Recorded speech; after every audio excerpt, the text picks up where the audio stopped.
India and Israel are two countries that have emerged to become global partners. The two nations have a collective bilateral trade of over $10 billion.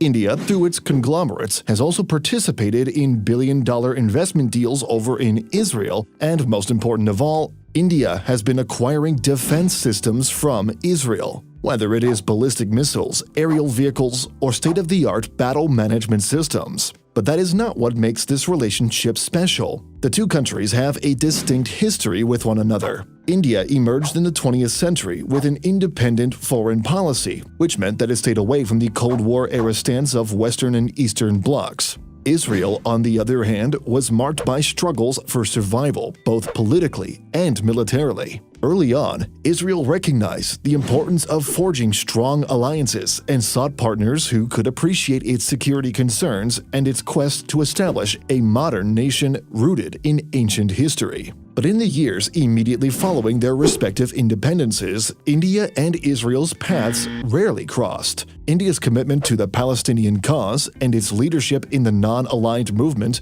meant limited diplomatic ties with Israel. India's Prime Minister, Jawaharlal Nehru, was even an active advocate of anti-colonialism and supported decolonization movements worldwide. This perspective informed its initial approach to the Israel-Palestine issue. India was one of the first non-Arab nations to recognize Palestine and supported the Palestinian cause at international forums. So, what led the two nations to become friends despite their differences? Well, we can first attribute it to when India announced its recognition of Israel on September 17, 1950. Due to this, the Jewish Agency established an immigration office in Bombay.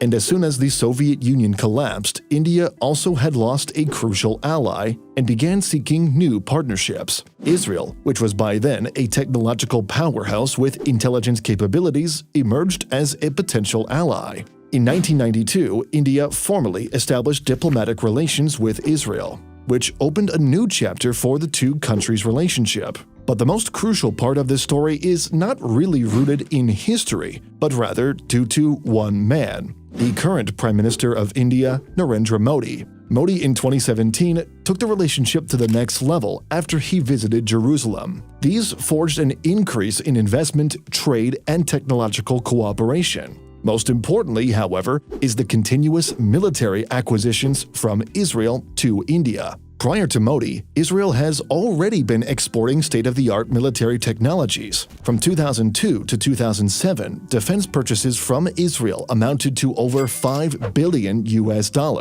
This already signifies the importance of Israeli-made equipment for India. By 2016 to 2020, India accounted for 43% of Israel's total arms exports. These Israeli-made military equipment have become one of the backbones of the Indian military strength. It stretches wide from ground forces to aerial vehicles and the Navy. So with that in mind, let's answer the big question for today's video. Just how important are these equipment? How capable are they? And how much is there? To start, India's military uses a wide array of Israeli equipment. Arguably the most famous of all are the Barak 8 system and the Spider systems, both of which are air defense systems. The Barak 8 system is a medium to long-range anti-air and anti-missile defense system which are co-developed by Israel Aerospace Industries (IAI) and the Defense Research and Development Organization (DRDO) of India. Some media outlets like to call it a strategically vital and lethal weapon for the forces.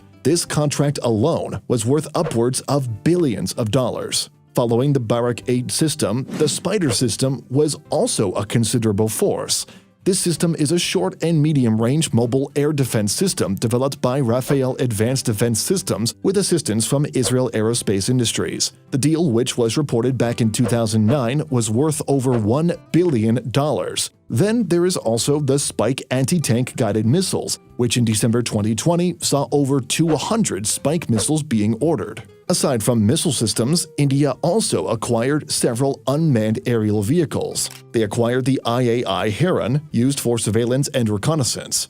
Other variants of IAI unmanned aerial vehicles were also acquired or being currently acquired, such as the IAI Searcher and Elbit Hermes 900. In total, it is reported that India procured more than 150 Searcher and Heron UAVs. The cost of these varied, but in 2019 it was reported that India signed a $500 million contract with the IAI for 50 additional Heron UAVs. The use of these UAVs helped position India to enhance its maritime domain awareness. Additionally, India also acquired the Falcon airborne warning and control system in March 2004. The deal with ELTA for 3 of these was worth $1.1 billion and became one of the largest defense deals of that time. By 2020, it was also reported that India had ordered 2 more of these for another $1 billion, which are expected to become more advanced and better than the previous one. India also acquired a whole range of radar systems for its aircrafts, ships, and land forces.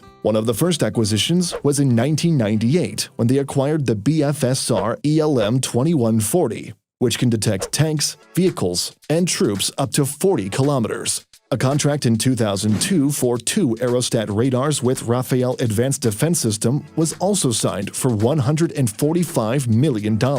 Now, these are just some of the many equipment that India acquired from Israel out there. Some of them are not even stated publicly. For instance, it's possible that some radar equipment or missile systems are equipped inside India's naval vehicles. This is what was reported in India's Navy INS Kolkata destroyer, which is using the Barak 8 missiles. On top of that, we have also missed out on discussing the use of artillery ammunition and aircraft parts. These are essential, but they do not necessarily need to be discussed. But anyway, we can go on and on. But in the end, it already stands clear that India has a special military relationship with Israel in terms of equipment. Now, you may think that it ends there. The relationship ends with acquisition. But fortunately, it doesn't. The 2 countries share extensive military exercises with one another. These are essential components in their strategic interactions. It's reported that the 2 are joining practices to learn from each other's best practices. The Blue Flag exercises are a key part of Israel's military diplomacy,